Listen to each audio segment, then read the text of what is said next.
mengajak kita membuka firman Tuhan dari kitab Injil Matius pasal yang ke-6 ayat 19 sampai 24. Kita akan membaca bersama-sama bergantian. Injil Matius 6 ayat 19 sampai 24. Saya membaca ayat ganjil dari 19 dilanjutkan oleh jemaat Tuhan. Mari kita yang ada di rumah masing-masing membaca bagian firman Tuhan. Injil Matius 6 ayat 19 sampai 24. Hal mengumpulkan harta. Janganlah kamu mengumpulkan harta di bumi. Di bumi ngengat dan karat merusakkannya dan pencuri membongkar serta mencurinya. Silakan jemaat Tuhan. Tetapi kumpulkanlah bagimu harta di sorga. Di sorga ngengat dan karat tidak merusakkannya, dan pencuri tidak membongkar serta mencurinya. Karena di mana hartamu berada, di situ juga hatimu berada. Mata adalah pelita tubuh. Jika matamu baik, teranglah seluruh tubuhmu. Jika matamu jahat, gelaplah seluruh tubuhmu. Jadi jika terang yang ada padamu gelap, betapa gelapnya kegelapan itu. Tak seorang pun dapat mengabdi kepada dua tuan, karena jika demikian, ia akan membenci yang seorang dan mengasihi yang lain, atau ia akan setia kepada yang seorang dan tidak mengindahkan yang lain. Kamu tidak dapat mengabdi kepada Allah dan kepada Mammon. Puji nama Tuhan, hari ini kita mau bersama-sama bertolak lebih dalam untuk mengenal firman-Nya. Dan hari ini lewat pembacaan firman saya beri tema hidup merdeka dalam keuangan. Sama-sama kita ucapkan 1, 2, 3. Hidup merdeka dalam keuangan. Puji nama Tuhan. Bapak, Ibu, Saudara jemaat Tuhan, hari ini kita mau melihat apa yang sedang terjadi di dunia ini tentang hidup merdeka dalam keuangan. Dan kita juga mau melihat apa yang firman Tuhan sampaikan. Sehingga kita sebagai anak Tuhan memiliki satu pengenalan yang benar tentang Tuhan dan juga hidup merdeka dalam keuangan. Puji nama Tuhan. Bapak Ibu yang dikasih oleh Tuhan, sebagai informasi bagi kita, Bank Indonesia melakukan satu survei terhadap warga Indonesia di tahun 2023 yang lalu. Setelah dilakukan satu survei tentang kehidupan masyarakat Indonesia di dalam mengelola keuangan, ditemukan bahwa masyarakat Indonesia rata-rata dalam menggunakan pendapatan, hasil pendapatan, mereka pakai 75,3% untuk konsumsi, untuk kebutuhan makan dan minum, untuk kebutuhan gaya hidup yang ada. Itu menurut survei Bank Indonesia di tahun 2023.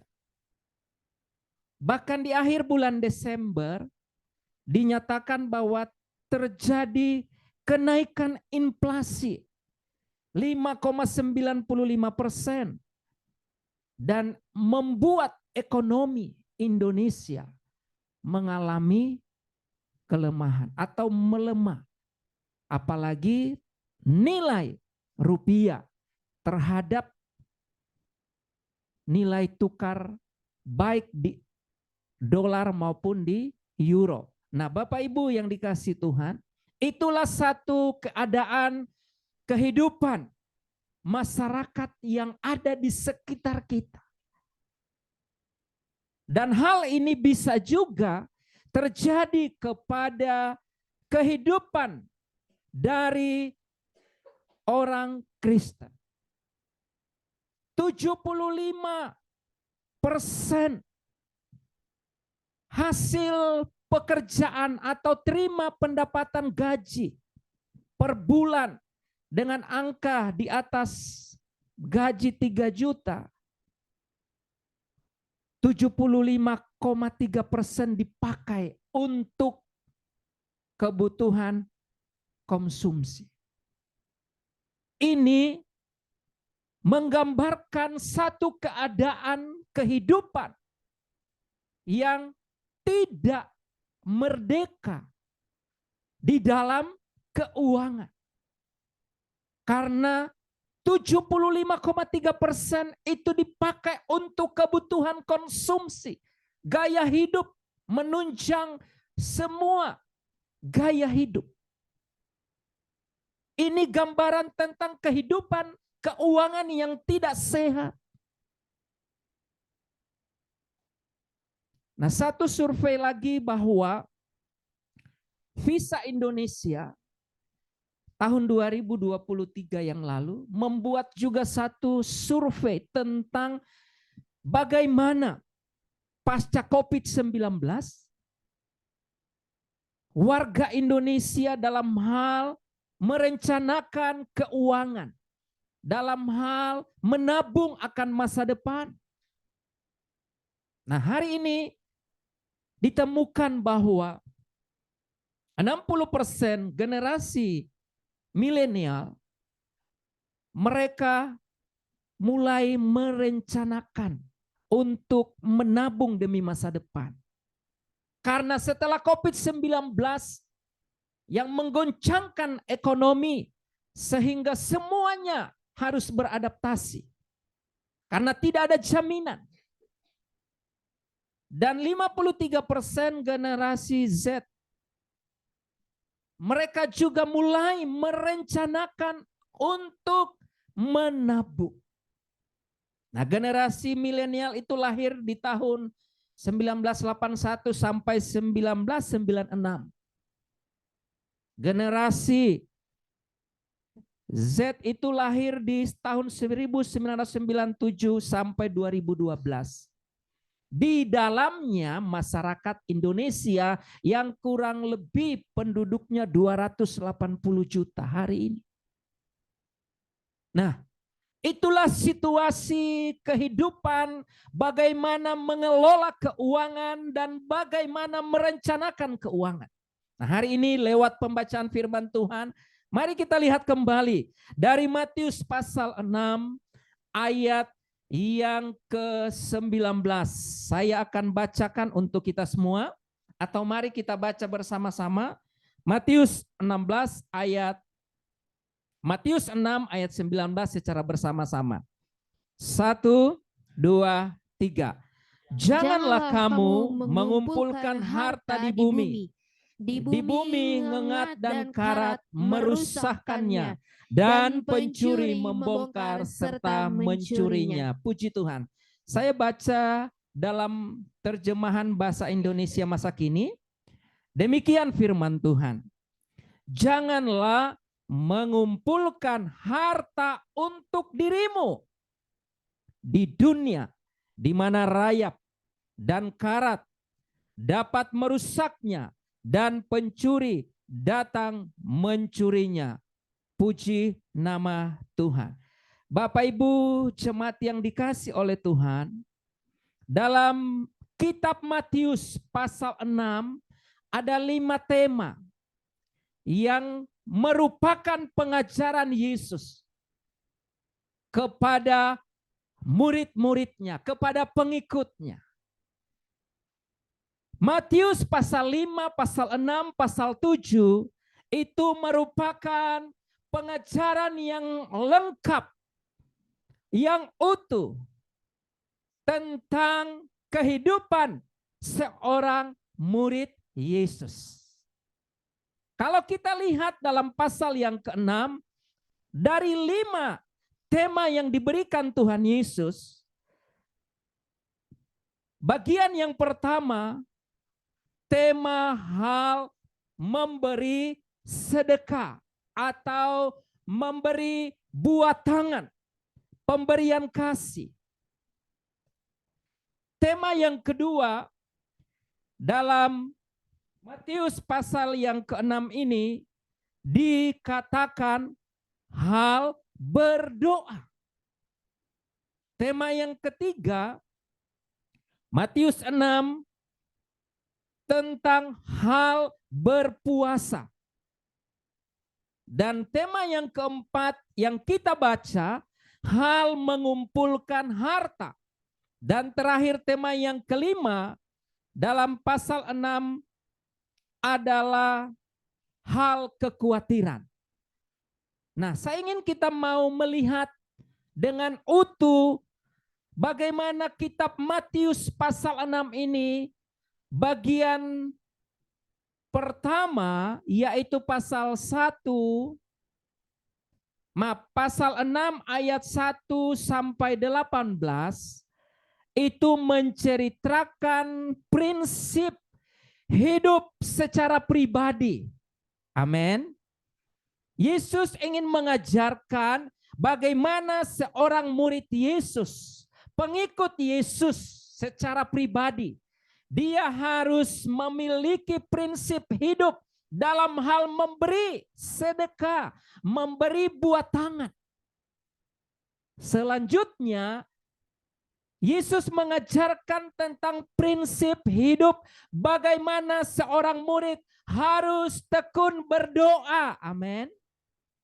Dan yang ketiga, Yesus mengajarkan prinsip hidup seorang murid harus berpuasa. Itulah yang disebut harta sorgawi. Katakan amin.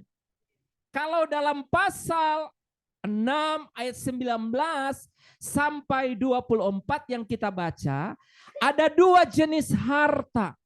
Pertama harta duniawi dan yang kedua adalah harta sorgawi.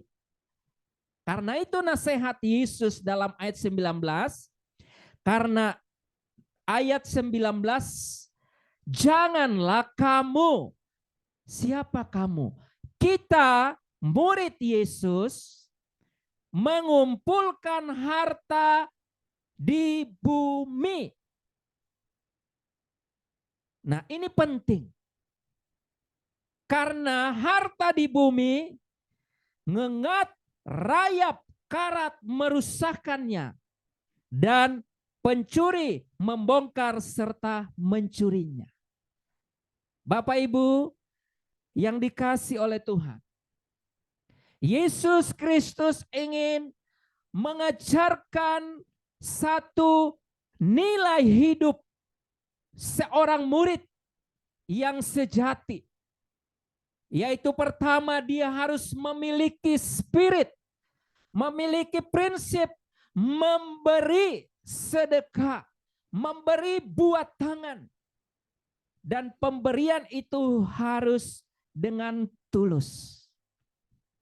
Prinsip yang kedua tentang harta sorgawi adalah kita harus berdoa. Amin. Yang ketiga, kita harus berpuasa. Itulah yang dimaksud dengan harta sorgawi dalam ayat 20. Kita baca sama-sama. 1, 2, 3. Tetapi kumpulkanlah bagimu harta di sorga. Di sorga ngengat dan karat tidak merusakkannya, dan pencuri tidak membongkar serta mencurinya. Puji nama Tuhan. Nah, harta sorgawi lah yang harus kita utamakan dalam hidup kita. Bagaimana gaya hidup kita berdoa, bagaimana gaya hidup kita berpuasa, amin. Bapak Ibu jemaat yang dikasih oleh Tuhan. GP Berea Bogor dan Bekasi tahun ini masuk tahun ketiga. Kita akan melakukan atau kita akan membangun kehidupan secara harta rohani dengan cara kita berdoa dan berpuasa selama 10 hari. Di bulan Mei ini kita akan memulai berdoa dan berpuasa selama 10 hari di bulan Mei ini. Setelah tanggal 9 kita ibadah kenaikan Yesus, tanggal 10 besoknya sampai dengan tanggal 20 selama 10 hari kita akan berdoa bersama, kita akan berpuasa bersama. Karena Tuhan mau kita mengumpulkan harta di sorga. Amin. Harta yang tidak bisa ngengat dan karat merusakkannya. Kehidupan doa, kehidupan puasa, kehidupan memberi, itu adalah harta sorgawi yang harus kita terus lakukan. Jadi dalam doa dan puasa, wajib murid Kristus, pengikut Yesus, harus melakukannya karena itu yang Yesus ajarkan. Amin.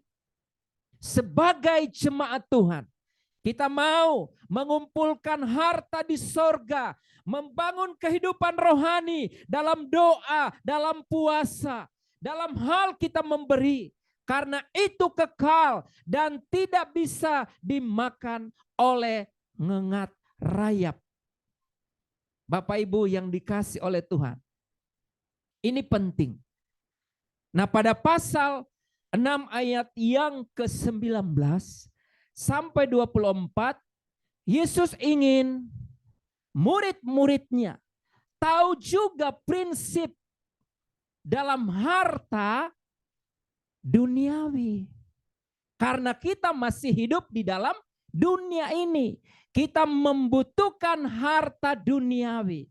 Mari kita lihat ayat selanjutnya. Saya baca ayat yang ke-24. Demikian firman Tuhan. Tak seorang pun dapat mengabdi kepada dua tuan. Karena jika demikian, ia akan membenci yang seorang dan mengasihi yang lain. Atau ia akan setia kepada yang seorang dan tidak mengindahkan yang lain. Kamu tidak dapat mengabdi kepada Allah dan kepada Mamon.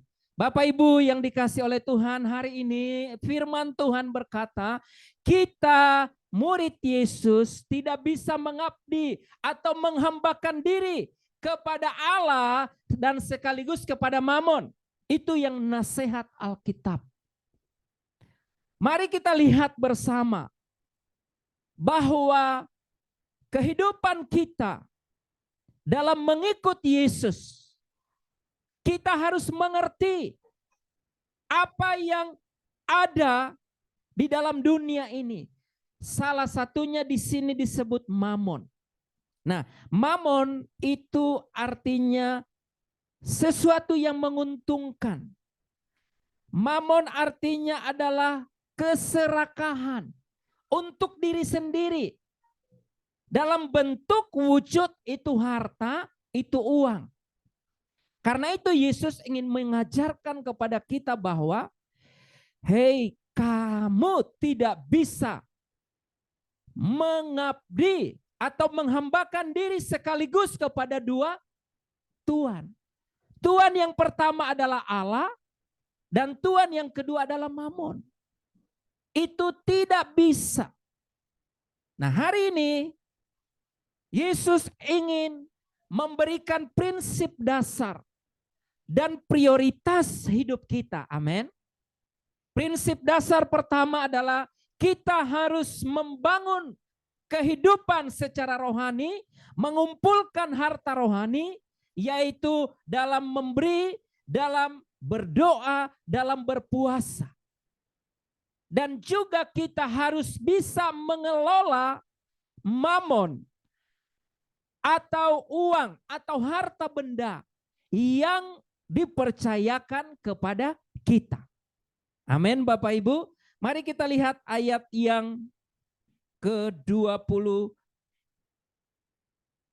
Baca sama-sama. 1, 2, 3. Karena di mana hartamu berada, di situ juga hatimu berada. Amin. Bapak Ibu yang dikasih oleh Tuhan, dengarkan baik-baik. Di mana hartamu berada, di situ juga hatimu berada. Nah, pertanyaannya, harta kita apa hari ini?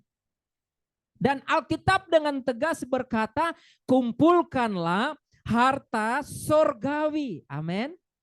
Harta yang tidak dimakan oleh rayap, oleh ngengat, dan karat tidak merusakkannya. Pencuri tidak bisa mencuri. Karena kehidupan rohani, kehidupan doa, kehidupan puasa, kehidupan firman, itulah yang tidak dimiliki oleh semua orang. Dan manusia cenderung atau condong hatinya untuk mengumpulkan harta duniawi. Apa itu harta duniawi? Mamon. Apa itu mamon? Mamon adalah uang. Mamon adalah harta benda atau yang menguntungkan kita hari ini. Jadi apa yang ada menguntungkan kita, itu kategorinya mamon. Kita sekolah itu menguntungkan. Kita kuliah itu menguntungkan. Kita bekerja itu menguntungkan. Kita bekerja usaha itu menguntungkan. Itulah mamon. Jadi segala sesuatu yang menguntungkan bagi kita itu kategorinya mamon. Jadi Bapak Ibu, di mana hartamu berada, di situ juga hatimu berada. Amin. Jika kita punya harta rohani, harta surgawi, maka hati kita pun di situ. Amin. Hati kita akan rindu untuk berdoa. Hati kita akan rindu berpuasa. Hati kita akan rindu membaca firman. Hati kita akan rindu untuk memberi. Kalau harta kita adalah harta surgawi. Tetapi kalau harta kita adalah harta duniawi, yang kita pikirkan hanyalah uang, bekerja usaha untuk uang, yang kita pikirkan hanyalah keuntungan diri sendiri, itu disebut mamon. Dan kehidupan manusia hari-hari ini, 75% di Indonesia ada untuk mamon. 75% dipakai untuk kebutuhan diri sendiri. Ini sesuatu tantangan yang besar dan berat. Karena itu mari sebagai anak Tuhan, sebagai murid Yesus, kita mau mengumpulkan harta sorgawi yang tidak bisa dicuri, yang tidak bisa ngengat dan karat memakannya. Amin Bapak Ibu. Mari kita lihat selanjutnya. Bagaimana cara hidup merdeka dalam keuangan. Mari kita baca Amsal 13 ayat 11. Dengan cepat, Amsal 13 ayat 11. Dengarkan firman Tuhan. Harta yang cepat diperoleh akan berkurang, tetapi siapa mengumpulkan sedikit demi sedikit menjadi kaya. Bapak Ibu jemaat yang dikasih oleh Tuhan, jangan kita menginginkan diri untuk cepat menjadi kaya. Itu akan menjadi jerat bagi kita. Tetapi berusahalah kita untuk mengumpulkannya sedikit demi sedikit. Sesuai kebutuhan. Sesuai tanggung jawab kita masing-masing. Berikutnya, prinsip hidup merdeka dalam keuangan. Amsal 27 ayat 7. Silakan Amsal 27 ayat 7. Orang yang kenyang menginjak-injak madu, tetapi bagi orang yang lapar segala yang pahit dirasakan manis. Amsal 22 ayat 7. Orang kaya menguasai orang miskin, yang berhutang menjadi budak dari yang menghutangi. Baik. Supaya kita merdeka dalam keuangan, Alkitab berkata berhati-hati dalam hal hutang.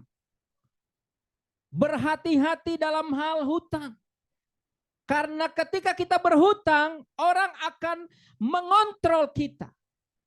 Orang akan mengendalikan kita. Selanjutnya, Amsal 21 ayat 20. Prinsip hidup merdeka dalam keuangan. Harta yang indah dan minyak ada di kediaman orang bijak, tetapi orang yang bebal memboroskannya. Mari kita punya prinsip hidup sederhana. Hidup kita merencanakan mengelola keuangan supaya tidak boros. Kita juga harus hemat dalam hal keuangan. Selanjutnya Amsal 10 ayat 4.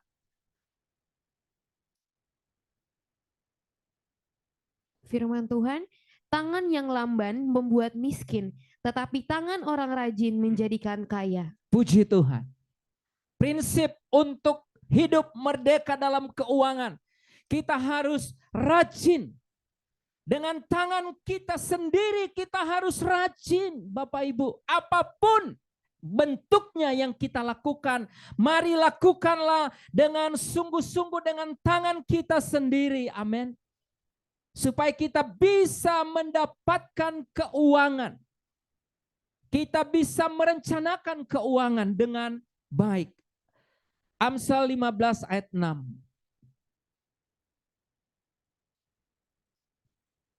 Di rumah orang benar ada banyak harta benda, tetapi penghasilan orang fasik membawa kerusakan. Kita butuh hidup jujur. Bukan hidup seperti orang fasik. Amin Bapak Ibu. Mari bangun satu sikap hidup jujur dalam mengelola harta yang Tuhan percayakan kepada kita. Bapak Ibu jemaat yang dikasih oleh Tuhan. Kita mau hidup mengumpulkan harta surgawi. Karena itu di tengah jemaat Tuhan, sehari 3 pasal kita membaca firman Tuhan. Amin. Sebagai jemaat Tuhan, kita 1 minggu 1 kali kita berpuasa. Di hari Rabu malam sampai Kamis siang. Lalu hari Kamis malam kita bersama berdoa. Itu adalah perintah Yesus kepada murid-muridnya. Amin. Kumpulkanlah harta surgawi. Secara bersama-sama. Dalam jemaat kita belajar untuk memberi satu dengan yang lain. Pemberian dalam bentuk keuangan. Ada dana diakonia yang diberikan kepada setiap kita. Bahkan di antara kita ada juga yang memberi lebih dari itu. Bersyukur, berterima kasih untuk kita semua. Dalam beberapa kesempatan yang lalu, saya sebagai gembala menyampaikan kepada kita untuk belajar memberi satu dengan yang lain. Dalam menangani satu keluarga. Keluarga Pak Romanus. Dalam hal kelahiran. Keluarga Pak Nyoman terlibat memberi tempat. Bapak Ibu juga memberi uangnya. Memberi kelengkapan kelahiran, kelengkapan untuk anak tumbuh kembang. Bahkan dalam masa 3 bulan kita bersama memberi uang untuk Elora supaya bisa mengalami pertumbuhan secara fisik. Itu adalah harta surgawi yang harus kita terus lakukan Bapak Ibu. Hari ini dengan fasilitas negara untuk BPJS Tenaga Kerja, kita bisa memberi informasi satu dengan yang lain. Untuk saling kita memberi. Amin. Itulah yang Yesus ajarkan. Dan kita mau bersama-sama bersepakat sepenanggungan dalam hal memberi. Sekolah Tunas Pertiwi ini adalah wujud untuk kita memberi. Amin. Kita sebagai guru, kita ada mengajar untuk memberi. Kita sebagai orang tua, ada menyekolahkan anak, adalah sebagai wujud untuk memberi. Dan ketika kita mengumpulkan harta surgawi, di mana ngengat dan karat tidak merusakkannya, pencuri tidak bisa mengambilnya. Percayalah, waktunya kita akan berbuah. Amin. Sebagaimana visi Tuhan atas jemaat ini, menjadi dewasa iman. Yang kedua, baik hatinya. Dan yang ketiga, berbuah. Kita percaya bahwa harta surgawi yang kita kumpulkan pada waktunya akan berbuah. Amin. Setiap pemberian kita, setiap doa yang kita naikkan, setiap puasa yang kita lakukan untuk saudara kita, untuk keluarga kita, maka pada waktunya itu akan berbuah. Dan kita akan melihat hasilnya. Bahwa apa yang kita tabur, apa yang kita tanam akan tumbuh, akan berbuah dan menghasilkan. Amin. Itu yang kita percaya. Ketika kita beribadah setiap minggu dengan konsisten, dengan rutin, itu mengumpulkan harta surgawi. Amin. Dan percayalah, dalam ibadah mengandung janji Tuhan. Baik hidup hari ini maupun hidup yang akan datang. Dalam pasal 6 bagian terakhir, tema yang kelima itu disebut tentang hal kekhawatiran. Mari kita lihat bersama-sama. Setelah bagian pertama, ayat 1 sampai 18, bicara tentang kehidupan diri sendiri. Lalu pasal 6 ayat 19 sampai 24 adalah hubungan kita sebagai pribadi dengan orang lain dalam hal mengelola keuangan. Nah, kita mau melihat tentang masa depan di dalam Tuhan. Ayat 29. Kita baca bersama-sama sampai dengan selesai. 1, 2, 3. Karena itu aku berkata kepadamu. Matius 6 ayat 25 dan seterusnya. Kita baca bersama-sama. 1, 2, 3.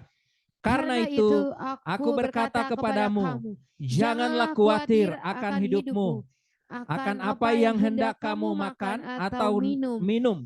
Dan janganlah khawatir pula akan tubuhmu, akan apa yang hendak kamu pakai. Bukankah hidup itu lebih penting daripada makanan, dan tubuh itu lebih penting daripada pakaian? Pandanglah burung-burung di langit, yang tidak menabur, dan tidak menuai, dan tidak mengumpulkan bekal dalam lumbung, namun diberi makan oleh Bapamu yang di sorga. Bukankah kamu jauh melebihi burung-burung itu? Siapakah di antara kamu yang karena kekhawatirannya dapat menambahkan sehasta saja pada jalan hidupnya? Dan mengapa kamu khawatir akan pakaian? Perhatikanlah bunga bakung di ladang yang tumbuh tanpa bekerja dan tanpa meminta. Namun aku berkata kepadamu, Salomo dalam segala kemegahannya pun tidak berpakaian seindah salah satu dari bunga bakung itu. Jadi, jika demikian, Allah mendandani rumput di ladang yang hari ini ada dan besok dibuang ke dalam api. Tidakkah Ia akan terlebih lagi mendandani kamu, hai orang yang kurang percaya? Sebab itu janganlah kamu khawatir dan berkata, apakah yang akan kami makan? Apakah yang akan kami minum? apakah yang akan kami pakai? Semua itu dicari bangsa-bangsa yang tidak mengenal Allah. Akan tetapi Bapamu yang di sorga tahu bahwa kamu memerlukan semuanya itu. Tetapi carilah dahulu kerajaan Allah dan kebenarannya, maka semuanya itu akan ditambahkan kepadamu. Sebab itu janganlah kamu khawatir akan hari besok, karena hari besok mempunyai kesusahannya sendiri. Kesusahan sehari cukuplah sehari. Haleluya, puji Tuhan. Bapak Ibu, jangan khawatir akan hari esok. Amin. Apa yang kamu makan, harta di bumi, apa yang kamu pakai, pakaian, jangan kita khawatir. Jaminan Tuhan adalah carilah dahulu kerajaan Allah. Kumpulkanlah harta surgawi. Berlombalah kita di dalam doa, berlombalah di dalam puasa, berlombalah di dalam beribadah. Karena itu jaminan yang Yesus sediakan di dalam ibadah, mengandung janji, baik hidup hari ini maupun hidup yang akan datang. Amin Bapak Ibu. Ngengat dan karat akan memakan baju, memakan benda, mobil mengalami penyusutan, motor mengalami penyusutan, rumah mengalami penyusutan. Secara fisik, apa yang ada di dalam dunia ini akan merosot.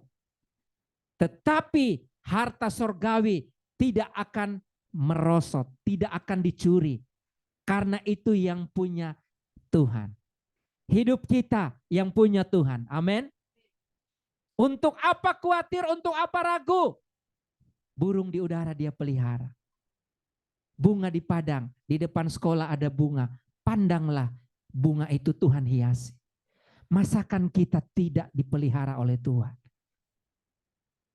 Yesus ingin mengajarkan.